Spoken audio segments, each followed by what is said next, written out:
Madame Payen, racontez-nous l'histoire de Racine. Racine, c'est simple, c'est ça. Ça, c'est tout le théâtre complet de Racine. Et il n'a même pas écrit que ça. C'est un monstre de la littérature française. Il a aussi écrit des poésies et l'histoire du roi Louis XIV. Alors, quelques histoires sur qui était Jean Racine. Jean Racine, il est né le 22 décembre 1639, dans une ville qu'on appelle La Ferté-Milon. Vous entendez, il s'appelle Jean Racine, ce n'est pas une famille noble. Néanmoins, il appartient à la moyenne bourgeoisie et dans sa famille, on s'y croit un petit peu. On a des armes comme les familles nobles et même une devise. Il est malheureusement orphelin assez tôt et vu qu'il vient d'une famille bourgeoise, il est pris en charge par ceux qu'on appelle les solitaires de Port-Royal. Vous en avez peut-être entendu parler, ce sont les jansénistes. Il y a une querelle à cette époque, doctrinale, notamment sur le plan religieux.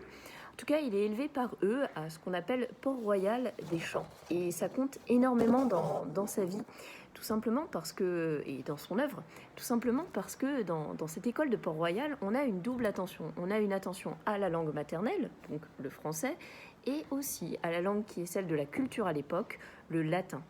Et vous entendez peut-être déjà, si vous êtes bien plongé dans l'œuvre de Racine, combien ces deux dimensions sont importantes. Le travail sur la langue maternelle et en même temps cet ancrage dans la langue latine. Il va notamment travailler et beaucoup apprécier une œuvre qu'on appelle les Annales de Tacite. Tacite, c'est un auteur latin qui va raconter l'histoire des empereurs, d'un certain nombre d'empereurs romains.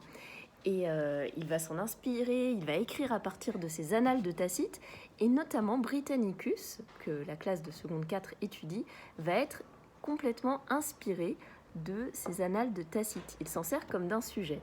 Il va également, on va retrouver des documents, il va souligner les argumentations confrontatives avec un art du dialogue et de la confrontation entre deux personnages. Et aussi, il va déjà montrer non pas son talent, mais au moins son goût pour les vers. Donc il restera à Port-Royal des Champs jusqu'à ce qu'on appelle l'année de rhétorique, c'est l'année de première à l'époque. Il viendra faire sa philosophie à Paris, au collège d'Harcourt, donc en plein Paris.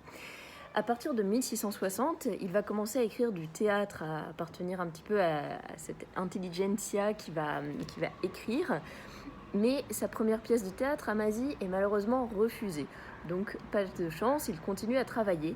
Et puis en 1664, il fait paraître la Thébaïde, il fait jouer surtout sa Thébaïde, sa première pièce de théâtre.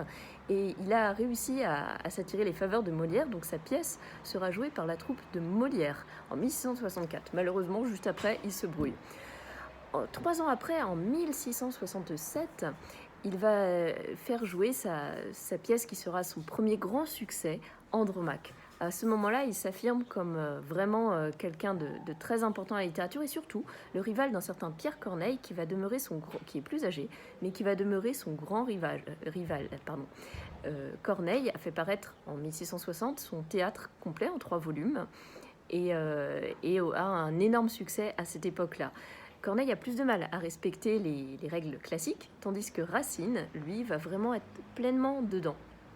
Et en tout cas, à partir de 1667, il y a vraiment ce jeu entre les deux de rivalité extrêmement puissant. 1669, c'est l'apparition de Britannicus. Là, Racine va s'inspirer donc des sujets latins, des sujets romains, comme je le disais. Et puis, il va écrire, il va continuer à faire jouer des pièces. Il y en a énormément. Regardez la taille de ce volume, c'est monstrueux, c'est génial. Et notamment en 1677, Phèdre. Et Phèdre va jouer un rôle assez important parce que c'est sa dernière œuvre de théâtre profane. Pourquoi ? Parce que juste après, Louis XIV est très content de cette pièce. Il va le nommer son historiographe, c'est-à-dire raconter sa vie, avec un certain Nicolas Boileau, dont je vous ai déjà parlé, quelqu'un qui a notamment pensé l'art poétique à l'époque classique. Et à partir de 1677, Racine va écrire d'une part en l'honneur du roi, et puis au bout de quelques années, il va se remettre quand même à écrire du théâtre, mais plus du théâtre profane, mais du théâtre religieux. En effet, à cette époque, Madame de Maintenon crée une institution pour les jeunes filles nobles à Saint-Cyr. Et pour que ce soit plus convenable et pas dans les passions, Racine va se mettre à écrire pour cette institution des pièces d'origine biblique notamment. Et ce sera à nouveau des grands succès. Et sa dernière pièce sera Athalie, jusqu'à ce qu'il meure un petit peu avant ses 60 ans, en semi-disgrâce quand même. Il y aurait eu quelques querelles. Donc une vie vraiment dédiée au théâtre, un homme de théâtre, et en même temps qui va s'inspirer dans l'Antiquité, de sources, l'Antiquité latine, gréco-latine d'ailleurs, et d'autre part, dans la deuxième partie de sa vie, l'inspiration biblique. Maintenant, pour juste reprendre 2 éléments qui concernent les 2 œuvres au programme de 2 de mes classes, dans la préface de Britannicus, il va se dire partisan d'une action simple, chargée de peu de matière, telle que doit être une action qui se passe en un jour et qui, s'avançant par degrés vers sa fin, n'est soutenue que par les intérêts, les sentiments et les passions des personnages. Pour Phèdre, on ira encore un petit peu plus loin, on peut dire quasiment que c'est l'exaltation des sentiments qui est toute l'action. En gros, Racine nous captive en général avec pas grand-chose, mais il y arrive super bien. Alors, bonne découverte.